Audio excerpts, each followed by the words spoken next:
Hi hello welcome back to my YouTube channel ಗೌಡ್ರ ಮನೆ ಚಾನಲ್ಗೆ ಸ್ವಾಗತ.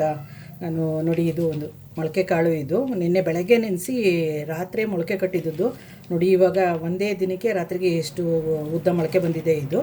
ಇದ್ರದ್ದು ಒಂದು ಗೊಜ್ಜು ಮಾಡ್ತಾಯಿದ್ದೀನಿ. ಇದನ್ನು ಇವಾಗ ನಾನು ಇದು ಯಾರಿಗೂ ಇಷ್ಟ ಆಗಲ್ಲ ಹೇಳಿ, ಎಲ್ರಿಗೂ ಇಷ್ಟ ಆಗುತ್ತೆ, ಪ್ರತಿಯೊಂದಕ್ಕೂ ಸೂಟ್ ಆಗುತ್ತೆ ಇದು ಮೊಳಕೆ ಕಾಳು ಸಾಂಬಾರು. ಅದ್ರ ಜೊತೆಗೆ ನಾನೇನು ಮಾಡ್ತಾಯಿದ್ದೀನಿ ಅಂದರೆ, ಹಸಿದು ಅವರೆಕಾಳಿತ್ತು, ಅದನ್ನು ಸ್ವಲ್ಪ ಅದ್ರ ಜೊತೆಗೆ ಹಾಕ್ತಾಯಿದ್ದೀನಿ. ಇವಾಗ ಇದಕ್ಕೆ ಒಂದು ಮಸಾಲೆ ರುಬ್ಕೋಬೇಕಲ್ವಾ, ಆ ಮಸಾಲೆ ಏನೇನು ಹಾಕ್ತೀನಿ ಅಂತ ತೋರಿಸ್ತೀನಿ ಬನ್ನಿ. ಮೊದಲು ಒಂದು ಮಸಾಲೆ ರುಬ್ಕೋಬೇಕು. ಅದು ಮಸಾಲೆ ಏನು ಅಂತಂದರೆ ನೋಡಿ, ಕೊತ್ತಂಬರಿ ಸೊಪ್ಪು ಹಾಕ್ತೀನಿ. ನನಗೆ ಶುಂಠಿ ಖಾಲಿ ಆಗಿರೋದ್ರಿಂದ ನಾನೇನು ಮಾಡ್ತಾಯಿದ್ದೀನಿ ಅಂದರೆ, ಶುಂಠಿ ಬೆಳ್ಳುಳ್ಳಿ ಪೇಸ್ಟ್ ಹಾಕೋತಾಯಿದ್ದೀನಿ. ಶುಂಠಿ ಖಾಲಿ ಆಗಿಬಿಟ್ಟಿದೆ, ಅದಕ್ಕೆ ಸಾಕಷ್ಟು ಕಟ್ ಮಾಡಿರೋ ಅಂಥದ್ದು ಒಂದು ಆನಿಯನ್ ಹಾಕೊಳ್ಳೋಣ.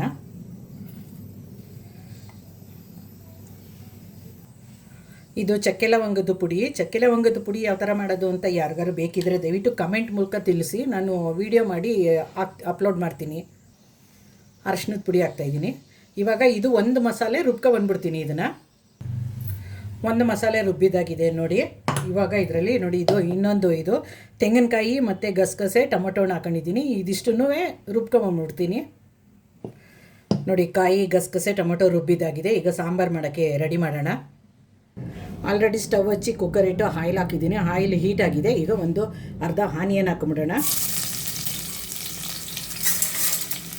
ಆನಿಯನ್ ಸ್ವಲ್ಪ ಫ್ರೈ ಆಗಲಿ. ಅದು ಆನಿಯನ್ ಫ್ರೈ ಆಗಿದೆ. ತೊಳೆದಿಟ್ಕೊಂಡಿರೋ ಮೊಳಕೆ ಕಾಳು ಮತ್ತು ಅವರೆಕಾಳು ಹಾಕ್ಬಿಡೋಣ. ಸ್ವಲ್ಪ ಆಯಿಲಲ್ಲಿ ಫ್ರೈ ಮಾಡ್ಕೊಳ್ಳೋಣ ಕಾಳನ್ನು. ತೊಳೆದಿಟ್ಕೊಂಡಿರೋ ಆಲೂಗಡ್ಡೆ ಹಾಕೊಳ್ಳೋಣ. ಈಗ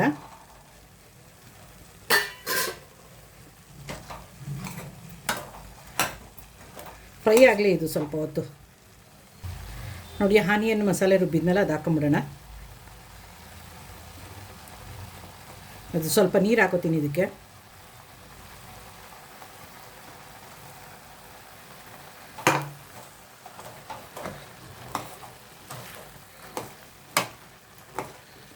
ಘಮ ಅಂತಿದೆ ನೋಡಿ.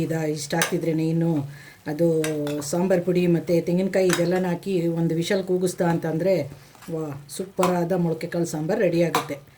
ಚಪಾತಿಗಾಗಲಿ, ಮುದ್ದೆಗಾಗಲಿ, ಪೂರಿಗಾಗಲಿ, ದೋಸೆಗಾಗಲಿ ಪ್ರತಿಯೊಂದಕ್ಕೂ ತುಂಬ ಚೆನ್ನಾಗಿ ಸೂಟ್ ಆಗುತ್ತೆ. ಅದರಲ್ಲೂ ಈ ಒತ್ತು ಶಾವಿಗೆ ಅಂತ ಮಾಡ್ತೀವಿ ನೋಡಿ, ಅದಕ್ಕಂತೂ ಮೊಳಕೆ ಕಾಳು ಸಾಂಬಾರು ಸೂಪರು.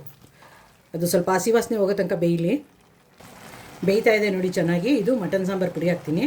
ಮಟನ್ ಸಾಂಬಾರು ಪುಡಿ ಅಂತ ಅಂದರೆ ನಮ್ಮ ಕಡೆ ಮಂಡ್ಯ ಸೈಡಲ್ಲಿ ಸಾಮಾನ್ಯವಾಗಿ ಧನಿಯಾ ಮತ್ತು ಬ್ಯಾಡಿಗೆ ಮೆಣಸಿನ್ಕಾಯಿ, ಗುಂಟೂರು ಮೆಣಸಿನ್ಕಾಯಿ ಮತ್ತು ಅರಶಿನ ಇಷ್ಟೇ ನಾವು ಬಿಡಿಸಿಟ್ಕೊಳ್ಳೋದು. ಮಿಕ್ಕಿದ್ದು ಚಕ್ಕೆ ಲವಂಗ ಇದೆಲ್ಲ ಏನು ಮಾಡ್ತೀವಿ ಅಂದರೆ, ಮಸಾಲೆ ರುಬ್ಬುವಾಗ ಮಸಾಲೆಗೆ ಹಾಕೋತೀವಲ್ಲ, ಅದಕ್ಕೆ ಅದು ಮೂರನ್ನೇ ನಾವು ಬಿಡಿಸೋದು. ಈಗೆಲ್ಲ ತಿರ್ಕೊಂಬಿಡೋಣ. ಸ್ವಲ್ಪ ಖಾರ ಬೇಯಲಿ. ಅದು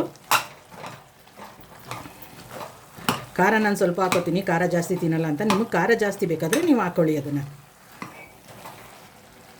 ಸಾಲ್ಟ್ ಹಾಕೋತಾ ಇದ್ದೀನಿ ಇವಾಗಲೇ, ಸಾಕಿಷ್ಟು.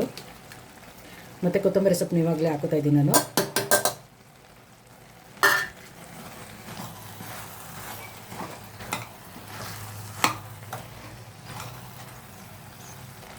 ಖಾರ ಬೆಂದಿದೆ ನೋಡಿ. ಕಾಯಿ ಗಸಗಸೆ ಟೊಮೊಟೊ ಆಡಿಸಿದ್ನಲ್ಲ, ಅದು ಹಾಕೊಂಬಿಡೋಣ. ಸ್ವಲ್ಪ ಇದು ನೀರು ಹಾಕ್ತೀನಿ ಇದಕ್ಕೆ.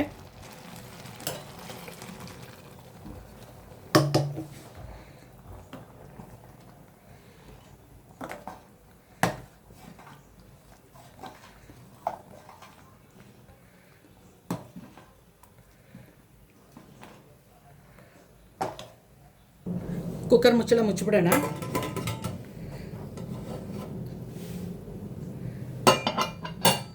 ಒಂದು ವಿಷಲ್ ಬಂದರೆ ಮೊಳಕೆ ಕಾಳು ಸಾಂಬಾರು ರೆಡಿ. ವಿಷಲ್ ಬಂದ್ಬಿಡ್ಲಿ ಅದು ನೋಡಿ. ಗೌಡ್ರ ಮನೆ ಸ್ಪೆಷಲು ಮೊಳಕೆ ಕಾಳು ಸಾಂಬಾರು ಜೊತೆಗೆ ಮುದ್ದೆ, ಅನ್ನ. ಸೂಪರಾದಂಥ ಮೊಳಕೆ ಕಾಳು ಸಾಂಬಾರು ರೆಡಿ. ಯಾರೆಲ್ಲ ನನ್ನ ವೀಡಿಯೋ ನೋಡ್ತಾ ಇದ್ದೀರಾ, ಪೂರ್ತಿ ವೀಡಿಯೋ ನೋಡಿ.